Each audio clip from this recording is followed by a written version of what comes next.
मैं मंच पर बुलाना चाहूंगी हमारे अगले अतिथि डॉक्टर पुष्पेंद्र पटेल और डॉक्टर कावेरी शाह जी को।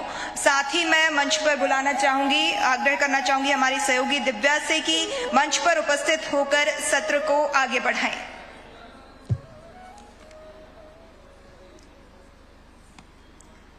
दिव्या, मैं आपको आमंत्रित करना चाहूंगी कि मंच पर उपस्थित होकर सत्र को आगे बढ़ाएं।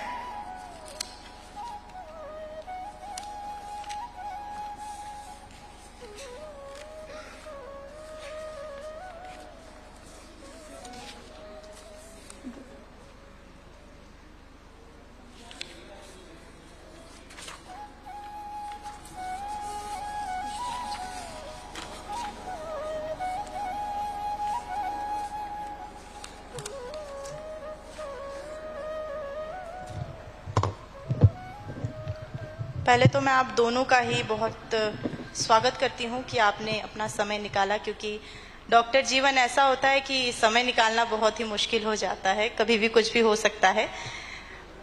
ये श्री कृष्ण पथे, श्री कृष्ण पर आधारित कार्यक्रम है। पहला सवाल मेरा पुष्पराज जी आपसे होगा कि चिकित्सक वो होते हैं जो लोगों के जीवन में बहुत ज़्यादा महत्व रखते हैं। इसी तरीके से श्री कृष्ण भी एक ऐसे व्यक्ति थे जिन्होंने समाज में बहुत अच्छे काम किए हैं, समाज के लोगों के लिए काम किए हैं। तो आप एक चिकित्सक की जीवन में श्री कृष्ण को कैसे दिखते हैं?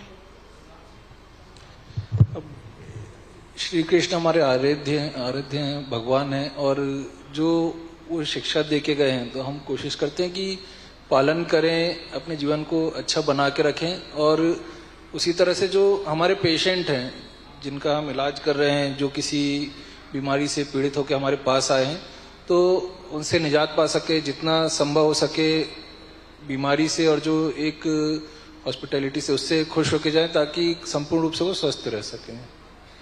बिल्कुल सही कहा आपने। लेकिन कई बार ऐसी चुनौतियां जो डॉक्टर की जिंदगी में आती है, जैसे आप किसी ऑपरेशन को कर रहे हैं, उस वक्त में आपको खुद में ही एक शांतिपूर्वक काम करना होता है। कभी ऐसा होता है कि ऑपरेशन के समय में कुछ ऐसी गतिविधियां हो जाती है जिससे आपको चुनौतियों का सामना करना पड़ता है। उसको आप कैसे फेस करते हैं और कैसे उस चुनौतियों से लड़ते हैं? मैं कार्डियोलॉजिस्ट हूँ, हार्ट स्पेशलिस्ट। तो बहुत बार ऐसा होता है कि ऑपरेशन के समय अगर पेशेंट मेजर हार्ट अटैक से आया है, ऑपरेशन कर रहे हैं, कंडीशन क्रिटिकल है, और कई बार ऐसा लगता है कि बचाना मुश्किल है पेशेंट को। भगवान को याद करके अपनी पूरी कोशिश करते हैं और मैक्सिमम समय रिजल्ट अच्छे मिलते हैं।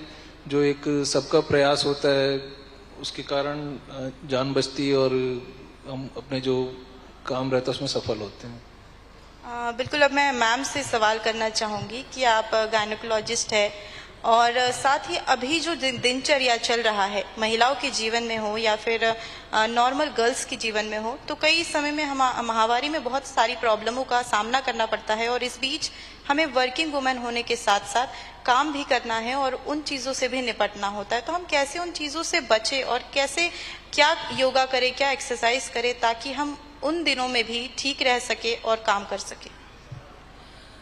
सबसे पहले तो जय श्री कृष्णा। और जैसा कि आपने सवाल किया, बीटीवी के इस आग्रह को मैं बहुत धन्यवाद देती हूं कि उन्होंने आज के सेशन में चिकित्सकों को भी एक स्थान दिया, क्योंकि अगर हम गीता पढ़ने जाएं तो उसमें भी आराध्य द्वारा चैप्टर 6 में दिया है कि अगर अपने जीवन को आप सुखी रखना चाहते हैं तो कम भोजन लें और नींद भरपूर लेने के साथ अपने कर्म की ओर बढ़ें। हम आज की व्यस्ततम दिनचर्या में अगर देखें तो हर महिला को वर्किंग वुमेन के रूप में देखा जा रहा है, जिसके पास अभी हमने हमारी महापौर जी को भी देखा कि 2 फैमिली का सपोर्ट चाहिए है।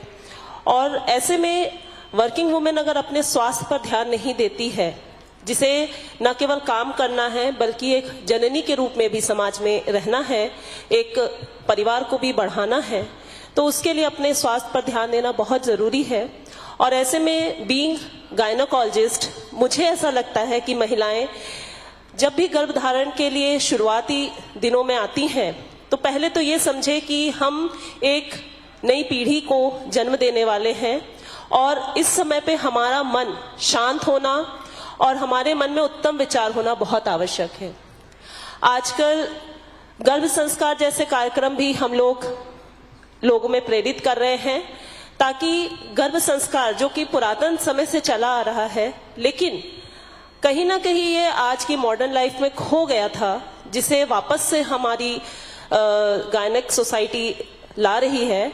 हम उसमें महिलाओं को ये सिखाते हैं कि गर्भधारण के पहले से ही आप जो नेचुरल मेडिसिन्स हैं वो जरूर लें, फॉलिक एसिड जो कि अत्यंत आवश्यक है वो जरूर लें, लेकिन साथ में ध्यान और योग जरूर करें, ताकि आपके मन में ये विचार रहे कि हम जिस शिशु को जन्म देने वाले हैं वह एक नई पीढ़ी बनकर सामने आने वाला है, और उसके अंदर जितनी अच्छाइयां हम ला सकते हैं हम अपने योग के माध्यम से उस तक पहुंचा सकते हैं।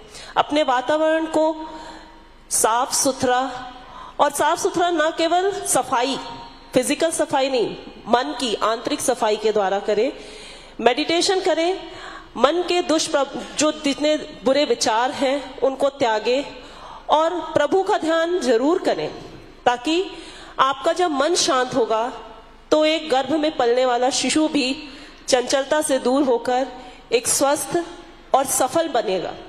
और जब हम ऐसे शिशु को हम आगे समाज में प्रेरित करते हैं तो वह कॉन्फिडेंट भी होता है। तो घर का माहौल अगर आप बहुत अच्छा रखते हैं और मन शांत रखते हैं, प्रतिदिन योगा या ध्यान का एक सेशन जरूर अपने घर में करते हैं, तो ऐसे माहौल में कहीं ना कहीं उस शिशु के मन में प्रभाव आता है, और जब ऐसे शिशु जन्म लेते हैं तो उनमें व्याधियां होने की संभावना कम रहती है। फिजिकली और मेंटली वो ज्यादा एस्टैब्लिश होते हैं। दवाइयां जरूर काम करती हैं, लेकिन जो कृष्ण भगवान का उपदेश है, कर्म करो फल की चिंता मत करो, विभिन्न प्रकार की समस्याएं हो सकती हैं, लेकिन बीइंग डॉक्टर हम हमारे कर्म को आगे बढ़ाते हैं कि किसी ना किसी तरीके से हमसे अच्छे शिशु का ही जन्म हो। कोशिश यही रहती है कि जितनी व्याधियां हो उनसे हम उबर पाए, और महिलाओं को प्रेरित करते हैं कि वे इस दौरान जरूर ध्यान दें अपने स्वास्थ्य पर। उत्तम भोजन, अच्छी नींद और अच्छा विचार, यही मूल संकल्प।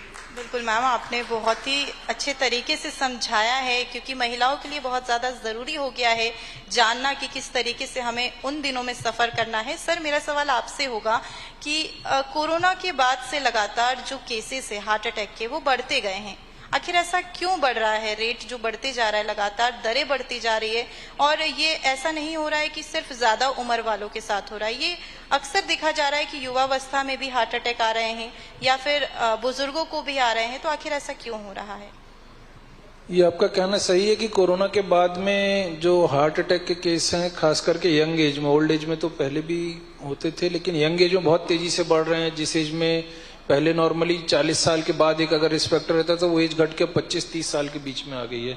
और बहुत बार ऐसा देखा जा रहा है कि एक्सरसाइज के दौरान या डांस करते समय, जो भी एक एक्सरसाइज का फॉर्म है, उस समय भी हार्ट अटैक आ रहा है। तो लोग घबरा के पूछते हैं, अगर ऐसा कभी सुनने को मिलता है कि अब एक्सरसाइज भी नहीं करें क्या। तो कोविड तो एक नई डिजीज है, इसके लॉन्ग टर्म कॉम्प्लिकेशन धीरे धीरे सामने आएंगे, क्या क्या हो सकता है। और डेफिनेटली पहले भी लोग लाइफ स्टाइल ऑलमोस्ट सेम थी, यही खाना पीना था 4-5 साल पहले, कोविड के पहले जो अभी चल रहा है। लेकिन एक डिजीज एक्सेलरेशन हुआ है कि जो ब्लड क्लॉटिंग की टेंडेंसी थी, जैसा कोविड के समय बाद में जब जांचें आई तब उसमें पता चला कि लंग्स में ब्लड क्लॉट होता है, पुल्मोनरी एम्बोलिज्म जिसे कहते हैं, उसके कारण डेथ हो रही थी। हो सकता है, अभी रिसर्च ऐसा नहीं आई कुछ सामने, लेकिन हो सकता है कि उसकी वजह से ऐसे चेंजेस हुए हैं जिसके कारण ब्लड क्लॉटिंग बढ़ रही है, और उस वजह से यंग पेशेंट्स में हार्ट अटैक के केस बढ़ रहे हैं।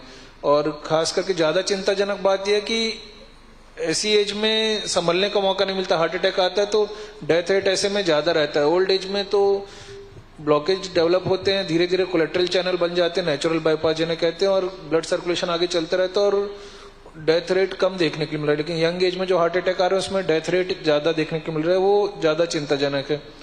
उसमें डेफिनेटली कोविड का एक बहुत बड़ा रोल है, जो क्योंकि पहले उतना ज्यादा देखने को नहीं मिल रहा था, जो अभी कोविड के बाद देखने के लिए मिल रहा है। इससे कैसे बच सकते हैं हम, क्योंकि बड़े रेट तो लगातार जो है इनकी दरें बढ़ती जा रही है हार्ट अटैक पेशेंट्स की। लगातार देखा जा रहा है युवावस्था में, जिस तरीके से आपने बताया कि कम एज में भी हार्ट अटैक जैसी स्थिति हो रही है, लेकिन इससे हम अगर बचना चाहें तो किस तरीके से हम बच सकते हैं? बचने के लिए अभी तो जो एक हेल्दी लाइफ स्टाइल की एक्सरसाइज सबके लिए करना आवश्यक है। प्रतिदिन कम से कम 30 मिनट ब्रिस्क वॉक करना, तेज पैदल चलना। ऐसा जरूरी नहीं कि जिम ज्वाइन करें, लेकिन तेज पैदल चलना हफ्ते में मिनिमम 5 दिन, ये आवश्यक है अपने आप को स्वस्थ रखने के लिए। साथ ही खाने पीने में जो प्रिजर्वेटिव वाले आइटम है वो कम यूज करना चाहिए, सलाद फली ज्यादा यूज करें। प्रतिदिन कम से कम 7 से 8 घंटे की भरपूर नींद होना चाहिए। कि देखा जाता है कि जो शिफ्ट वर्कर रहते हैं या जो नाइट ड्यूटी करते हैं या रात में नींद कम होती है, जैसा कि IT सेक्टर में होता है, उन लोगों में भी हार्ट अटैक के केस ज्यादा देखने के लिए मिलते हैं। तो जो एक कम से कम 7 से 8 घंटे की नींद होना आवश्यक है। तो ये कुछ ऐसे स्टेप्स हैं जिन्हें अपनाकर हम बच सकते हैं। साथ ही जो एक रूटीन हेल्थ चेकअप होता है, जिसमें कि एक लिपिड प्रोफाइल और ट्रेडमिल टेस्ट, TMT टेस्ट, ये दोनों आवश्यक हैं। ये रेगुलरली यंग एज में कम से कम 25 साल के इसे कराना आवश्यक है, ताकि अगर कोई ऐसा जो इसका रिस्क फैक्टर है, लिपिड डिरेंज्ड है या शुगर है, तो वो डायग्नोज है, उसके लिए ट्रीटमेंट चालू जाए तो रिस्क कम से कम रहे आगे। बिल्कुल, अगर ट्रीटमेंट के तौर पर और एक्सरसाइज किया जा सके तो शायद ये दरें जो है ये कम हो सके। मैम, मेरा सवाल आपसे होगा कि श्री कृष्ण के जो उपदेश है उसको आप महिला जीवन में, एज अ डॉक्टर भी हैं आप और एक महिला भी हैं, तो आप कैसे उसे अपने जीवन में सकारात्मक भाव से लेती हैं? श्री कृष्णा के जो उपदेश हैं उनको देखते हुए अगर हम चले तो महिलाओं को ये सोचना चाहिए कि एक, जिस प्रकार से महाभारत में भी हमने देखा द्रौपदी के साथ चीरहरण हुआ, एक परिवार में उसको महत्व नहीं मिला और उसके कारण इतना बड़ा विध्वंस हुआ। और कहीं ना कहीं कहा जाता है कि अगर उन्होंने अपने शब्दों के बाण को पकड़ा होता तो ये महायुद्ध बच सकता था। तो कृष्णा तो हमेशा उनके साथ थे। हमारे साथ भी ऐसे कई कृष्णा है, हमारा परिवार है। तो महिलाओं के लिए ये सबसे आवश्यक है कि कहा जाता है महिलाएं वाचाल होती हैं और शब्दों का सही उपयोग नहीं करती हैं, तो कहीं ना कहीं समाज में बहुत सारी समस्याएं खड़ी होती हैं। अपने जीवन शैली में जो एक नयापन लाने का उत्साह रहता है उसमें, और उसके कारण जो समस्याएं समाज में आती हैं उसमें भी कहीं ना कहीं महिलाएं परेशान होती हैं और उसके लिए पूरी सोसाइटी एकजुट होकर लग जाती है। तो हमें ये समझना चाहिए कि हम किस परिवेश में हैं, हमारा आसपास का माहौल कैसा है, और अपनी बच्चियों को, हम अपनी बालिकाओं को हम शुरू से ही सबल बनाएं, पहली चीज। दूसरी चीज, हम अपने बालकों को भी इतना सबल बनाएं कि वो इन व्यसनों के पीछे ना भागे। शारीरिक जो एक आकर्षण है जिसके कारण इतने परेशानियां हो रही हैं समाज में, उनके लिए हम अपने बालकों को भी प्रेरित करें कि अपने मन पे किस प्रकार से कंट्रोल रखना है और इस प्रकार के भावावेश में आकर किसी भी प्रकार के अनावश्यक कार्य को ना करें, ताकि हम एक अच्छा और संस्कारी समाज बना सके। पुत्रियों के साथ पुत्रों को बराबरी का स्थान देना अत्यंत आवश्यक है और कहीं ना कहीं इसके लिए संस्कार जो है वो बहुत मायने रखते हैं। कृष्णा जो कि एक उदाहरण है, जिन्होंने हर किसी को प्रेम भाव से अपने गले लगाया, और ये प्रेम भाव एक समर्पण की भावना थी। और हम भी उस प्रभु को अपने आप को समर्पित करते हुए ये ध्यान दें कि हम अपने परिवार को क्या बनाना चाहते हैं। और महिलाएं, खासकर महिलाएं, इस चीज के लिए ध्यान रखें कि एक परिवार नहीं, उनके ऊपर 2 परिवार है जिसका उनको ध्यान देना है। तो जैसा आप अपने बड़ों के साथ व्यवहार करते हैं, हमारे बच्चे वही सीखते हैं और उसी प्रकार का हमको भी बाद में फल मिलता है। तो दोनों परिवार से तालमेल बनाना अत्यंत आवश्यक है। साथ ही अपने पुत्रों को, अपने बालकों को भी हमें ध्यान देना चाहिए कि वे क्या कर रहे हैं, किस प्रकार के व्यसन में जा रहे हैं, किस प्रकार की मानसिक बीमारियों में जो कि आजकल हम देख रहे हैं मोबाइल इत्यादि से हो रहा है, उनमें ना जाएं। और हम उनको प्रेरित करें कि कहीं ना कहीं घर में एक माहौल रहे कि हाँ हम योग ध्यान कर रहे हैं, हम अपने आराध्य का ध्यान कर रहे हैं, चाहे वो किसी भी समुदाय से हो। हर समुदाय में होना चाहिए कि एक बार जब आप ईश्वरीय ध्यान करते हैं तो मन में एक शांति आती है और ये कहीं ना कहीं आपका परिवार सुसंस्कृत बनाता है, बहुत जरूरी है। बिल्कुल, आपका ये जो संदेश है कहीं ना कहीं समाज में एक सकारात्मक भाव पैदा करता है कि महिलाओं को दो परिवार के साथ चलना होता है, तो दोनों ही परिवारों का ख्याल भी रखना चाहिए। साथ ही सर मैं आपसे पूछना चाहूंगी कि जो हार्ट अटैक की जो दरें हैं वो महिलाओं की तुलना में पुरुषों की ज्यादा क्यों हैं? क्योंकि अक्सर देखा जाता है कि महिलाओं के केसेस काफी कम होते हैं और पुरुषों के ज्यादा होते हैं। महिलाओं में मेनोपॉज के पहले तक हार्ट अटैक केस कम रहते हैं, मेनोपॉज के बाद महिला और पुरुष दोनों में बराबर हो जाते हैं। बट ये रहता है कि महिलाओं में जो यंग एज में भी हार्ट अटैक आते हैं उसमें ये देखा गया कि सीवियरिटी महिलाओं में ज्यादा रहता है, ज्यादातर वो उतना केयर नहीं मिलता उनको पुरुषों के मुकाबले, उतना ध्यान नहीं दे पाते अपने सिम्टम्स पे। एटिपिकल सिम्टम ज्यादा होते हैं उनमें, जैसा पुरुषों में सीवियर पेन होगा या हार्ट अटैक जो ब्लॉकेज की शुरुआत में होते सिम्टम्स, एंजाइनल पेन होता है, महिलाएं उतना ध्यान नहीं दे पाती हैं और इस कारण से जब उनमें हार्ट अटैक आता है तो सीवियरिटी यंग एज में ज्यादा रहती है। और बाद में मेनोपॉज के बाद में हार्ट अटैक का जो दर है वो दोनों में बराबर है, मेल फीमेल दोनों में। ओके, क्योंकि लगातार जो महिलाओं के केसेस है वो कम होते जा रहे हैं और पुरुषों के केसेस लगातार बढ़ते जा रहे हैं। मैम अक्सर देखा जाता है कि समाज में लड़कियों को कई प्रकार से चुनौतियों का सामना करना पड़ता है और साथ ही साथ अब आफ्टर मैरिज के बाद भी लड़कियों को कई प्रॉब्लमें होती है, कंसीव करने में प्रॉब्लम होती है। आफ्टर मैरिज के बाद कई ऐसी समस्याएं जो महिलाएं फेस करती है डेली लाइफ में, तो जब कंसीव करना होता है उस समय में हर सेकेंड कपल को ये दिक्कत आ रही है। लेकिन कंसीव करने में क्यों प्रॉब्लम हो रही है? क्योंकि पहले जो कंसीव रेट थी, हम बात करें 20 साल पहले या 30 साल पहले की, उस समय इस तरीके की समस्याएं नहीं होती थी, बल्कि उस समय रिसोर्सेज कम थे हमारे पास। लेकिन अब हमारे पास रिसोर्सेज भी ज्यादा होने के बावजूद ये समस्याएं क्यों आ रही है? ये बहुत ही अच्छा सवाल है और आज के समाज के लिए जानना बहुत जरूरी है कि हम आगे बढ़ रहे हैं, सारी लड़कियों को पढ़ना है, आगे वर्किंग वुमेन बनना है और अपना कैरियर देखना है। लेकिन जब हम उस कैरियर का टाइम स्पैन देखें तो क्या है, जब आप 12th पास होते हो तो आप हार्डली 16 इयर्स हैं और उसके बाद आपका कैरियर के लिए आप किसी ना किसी स्कीम में जाते हैं, चाहे वो BAMS हो, चाहे मेडिकल हो, चाहे IT हो, MBA हो, किसी भी सेक्टर में जाना है तो कम से कम इसमें 7 to 8 इयर्स का टाइम स्पैन एक सक्सेसफुल कैरियर स्टार्टर के लिए चाहिए। और जब आप 7 to 8 ईयर स्पेंड करते हैं तो आपकी एज हो जाती है 27-28 ईयर। देन आपको कैरियर में आगे बढ़ना है, आपको जॉब करनी है, आप टू अर्न करना है, अपने पैरों पे खड़े होना है। इतना करते करते एक मेंटल सेटिस्फैक्शन चाहिए, लड़का पसंद आ रहा है नहीं आ रहा है। आजकल ये भी एक नया है कि हम अपनी चॉइस से शादी करेंगे तो थोड़े दिन देखना दिखाना, उसके बाद सब कुछ ओके होगा। देन तो करते करते जो टाइम स्पैन हो गया वो ऑलमोस्ट आ जाता है 30 इयर्स।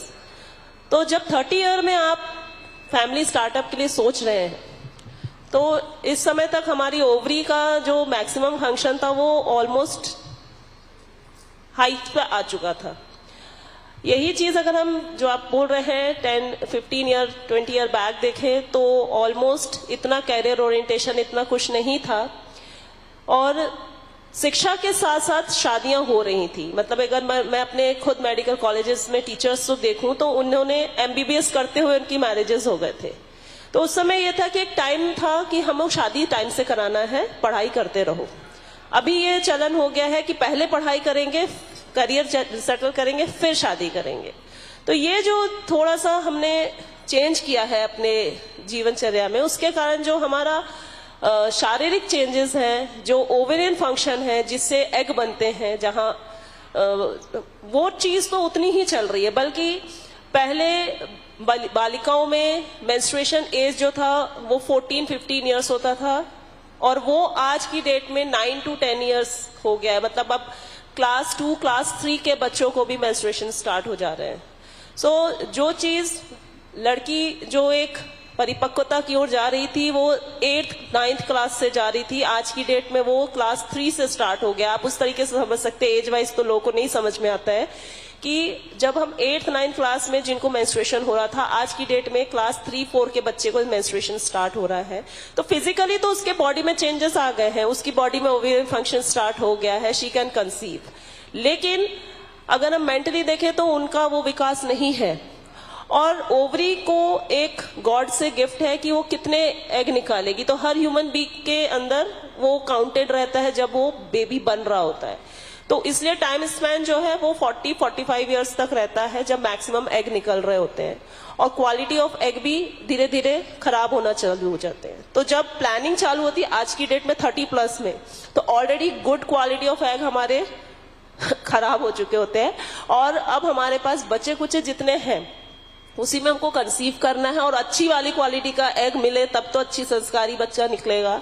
तो 30+ में जब आप देखेंगे तो कंसेप्शन रेट एक तो घट गया। दूसरी चीज, जितनी विकृतियां हैं अगर स्टडीज करी जाए तो डाउन सिंड्रोम है, क्लाइनफिल्टर सिंड्रोम से जितने सिंड्रोमिक बच्चे हैं जिनको मानसिक तौर पे विकलांग बच्चे कहते हैं, इनका रेट 30+ की एज में ज्यादा है। तो हम उस एज में कंसीव करने की प्लानिंग कर रहे हैं जब हमारे ऊपर रिस्क फैक्टर ज्यादा है। साथ ही जैसे डॉक्टर साहब ने हमने डिस्कस किया कि महिलाओं में हार्ट अटैक और इस सब की संभावना हम देखते हैं, तो ये एज 30+ से हम प्रोन हो जाते हैं डायबिटीज, हाइपरटेंशन के लिए। तो अगेन हम इस एज में कंसीव करने के लिए प्लान कर रहे हैं, तो मतलब ओवेरियन फंक्शन के साथ साथ हमारा मेडिकल प्रॉब्लम्स भी हमारी स्टार्ट हो रही है। तो इस तरीके से अगर हम देखें तो हमने शिक्षा जरूर कर रहे हैं, लेकिन शिक्षा के साथ साथ हम मानसिक तौर से उस लेवल में शिक्षित नहीं हो रहे कि हमारी मैरिज लाइफ को हमें टाइम रखना है। और जैसा कि अब नियम भी है कि 20+ आप मैरिज प्लान कर सकते हैं, तो आइडियली जो 26, 27, 20 एज होनी चाहिए, 28 ये गर्ल्स की एज होनी चाहिए, ताकि ये टाइमली मैरिज करें तो 30 तक पहुंचते पहुंचते उनके बच्चे हो जाए। एटलीस्ट एक बच्चे की भी अगर हम प्लानिंग कर रहे हैं तो वो यंग एज में टाइमली हो जाए, ताकि उसको बड़ा भी आप टाइमली कर सके। तो कंसेप्शन रेट ऑटोमेटिकली नॉर्मल रहता है। लेकिन अगर हम 30+ में प्लानिंग करते हैं तो ये कंसेप्शन रेट घट जाता है। तो दैट इज द रीजन, और उसको कहीं ना कहीं अब हमें समझना पड़ेगा कि आगे तो बढ़ना है, शिक्षित समाज चाहिए, लेकिन साथ में इन चीजों पे भी ध्यान देना है कि कहीं ना कहीं हम एज वाइज अपनी फिजिकल चेंजेस नहीं चेंज कर सकते हैं और ओवेरियन रिजर्व नहीं बढ़ा सकते हैं। हम मेडिकली हम डाउन होंगे ही। 45 is the startup age for menopause, तो हमको प्लानिंग तो जल्दी करनी रहेगी। तो that is the reason and that we can conclude like कि टाइमली हम मैरिज करके बेबी प्लानिंग चालू करें। बिल्कुल, आपकी ये सलाह काफ़ी फ़ायदेमंद साबित होगी महिलाओं के लिए। और सर, आपने भी जिस तरीके से हार्ट अटैक की दरों को लेकर और हार्ट अटैक से किस तरीके से बचा जा सके, ये तमाम जानकारियाँ हमारे मेहमानों से आपने साझा किए। आप दोनों ने अपना समय दिया, बहुत बहुत शुक्रिया। धन्यवाद।